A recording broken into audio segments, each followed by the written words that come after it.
ఆంధ్ర రాజకీయాలు ఇప్పుడు ఎలా ఉన్నాయి అన్నటువంటి దాని మీద సీనియర్ జర్నలిస్ట్ నాగరాజు గాలి గారు ఒక మంచి కాన్సెప్ట్ ప్రస్తావించారు.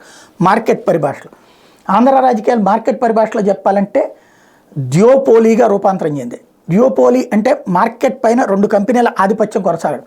టీడీపీ వైసీపీ అనే రెండు కంపెనీలు ఒకే రకమైన సరుకుని అంటే కంటెంట్ని వేరువేరు ప్యాకేజీలు అంటే కులాలని చదువుకోగలరు ద్వారా సరఫరా చేస్తున్నాయి.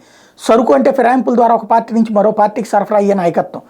బీజేపీతో ఒకరు పరోక్షంగా మరొక ప్రత్యక్షంగా కొనసాగించే చెలిమి, సంక్షేమం లాంటి పథకాలు, ఓట్ల కొనుగోలుకు యథేచ్ఛగా వాడే నగదు వగైరా వగైరా అనుకోండి.